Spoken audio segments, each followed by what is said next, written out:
For today's video guys, nandito tayo sa Kamiling Tarlac. Home service tayo dito sa ating Corolla Altis. Lalagyan natin ang Android car stereo. Ayan. Kasi ang stock ni sir is hindi pa naka touchscreen. Original pa. Ayan.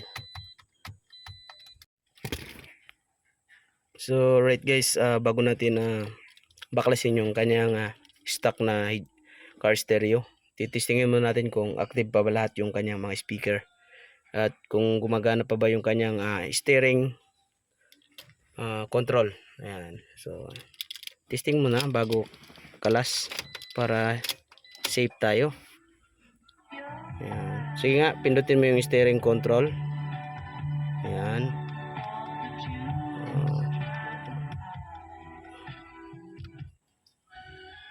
Active lahat ng kanyang mga speaker guys. So ayan, proceed na tayo sa pagkakalas. So right guys, gamit tayo ng plastic para pang sundot natin dito. Okay. Ito lang, susundutin natin to. Tapos dito.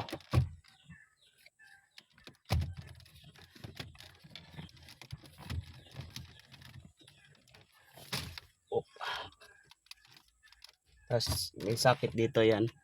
Tanggalin nyo lang para sa sakit ng hazard. Saka dito sa yan. Tapos yan, tanggalin lang natin yung tornilyo na yan. 4 yan magkabilaan. Ayan.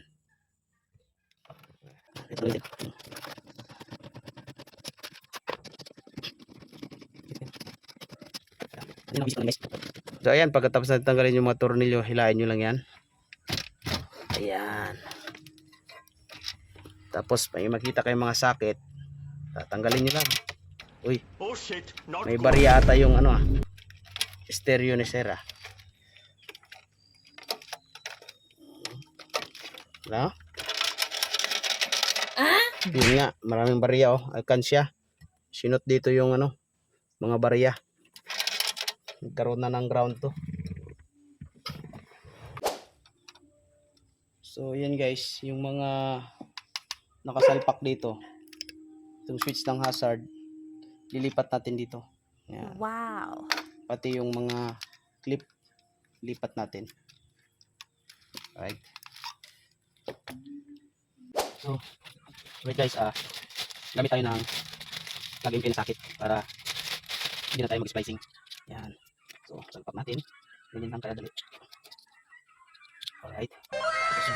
Okay na. Okay.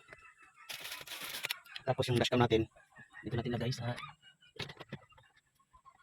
okay. Salpak lang yung cable. Yan. Huwag kalimutang balutin ng electrical tape. Yan. Tapos kung lilit natin. Tapos ito sinigil dito sa amin. Yan.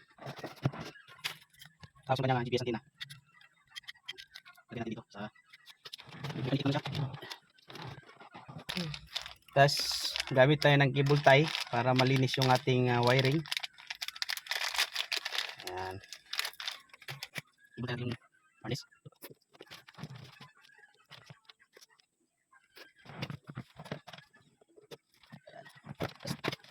May nakakita lang yung line lock. Yung usot yung bukas ilalim. Tapos balik na. Shoot lang. Kasi guys, nilagay dito sa stereo. Tapos mas ilalim. Tapos balik na yung labas.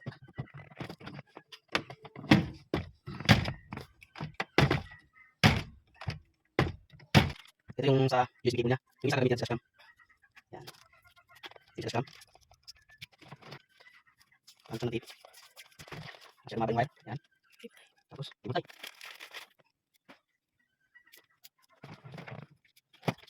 Kasi ito sa USB. Lagyan natin ito. Box. Yan. Tapos yung harness para magkakabit kayo ng TV Plus or TV tawag for the box or sa booker. Ito, sa pakong itong sa pato. Pwede rin sa this motor. Yan. Tapos ito, para sa reverse. Yan. Tapos ito harness na to. Punta sa likod. Ito, labang natin ito.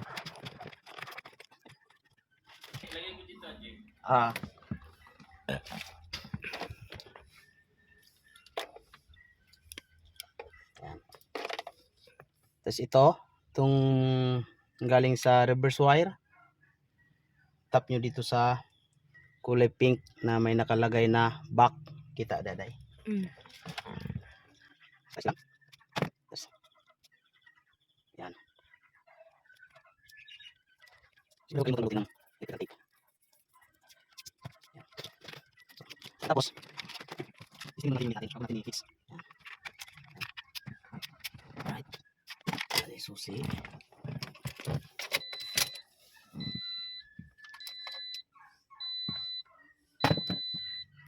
So ito yung ating unit na Nexus brand. Android 14 na ito kaya mabilis. So testing muna natin yung mga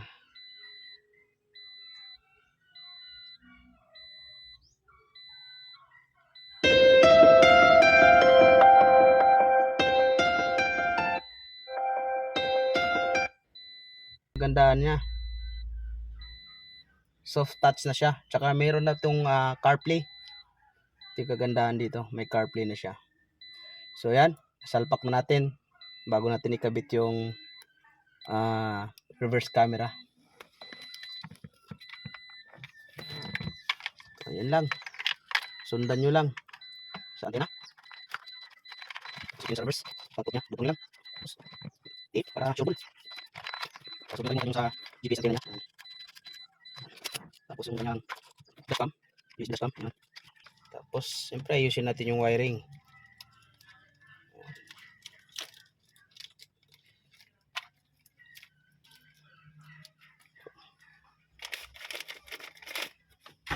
Cable tie.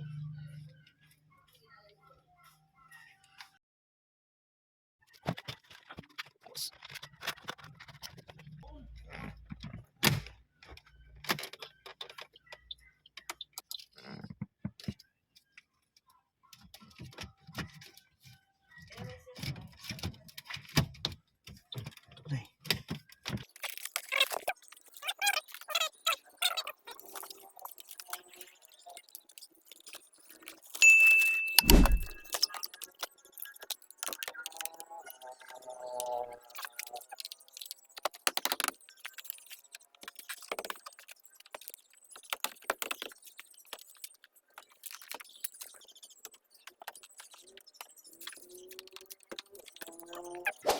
so yun, pagkatapos natin ilusot yung ating harness dito sa likod, yan, tatanggalin natin itong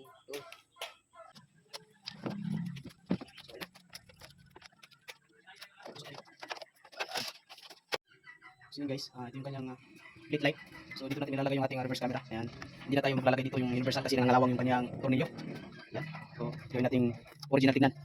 So, galing mo yung plate. Ayan, tulak mo. Dali lang guys. Tanggalin lang natin yung ilaw nito at dilipat natin dito. Ayan, tanggalin.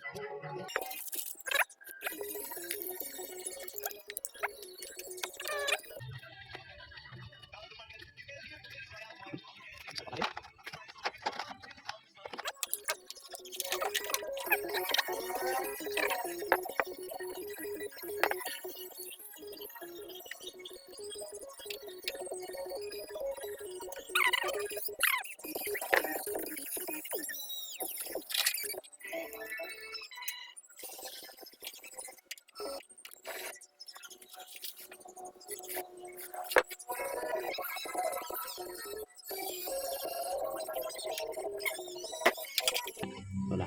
So dito guys, itong black na galing sa reverse camera, pwede nyo hindi na itap pero ako tinatap ko para sure ball. Tatap nyo sa white black, ito yung ground ng Toyota. Tapos ito yung pula, tap na rin sa pula din. Ito yung sa reverse nya, reverse power nya. Siyempre babalutin natin ng electrical tape yan. Yan, tapos ang ibang white. Tapos itong keyboard, ito yung keyboard para sige yung ating White yung motor. Isa lang dito. Tapos lang dito. Wala yung dito. Hindi mo na.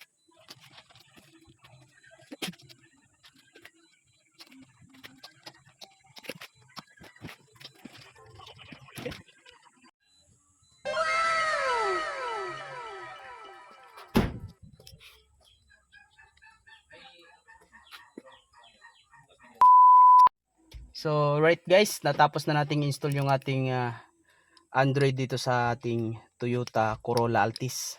Ito na yung kanyang monitor ngayon. So testingin muna natin yung reverse. Yan. Yung kanyang reverse camera as 1080 resolution yung nilagay natin. Ayan. Tapos ito na yung kanyang mga display. At ito na yung kanyang dashcam. Ayan. Ayan. Nagagalaw yan.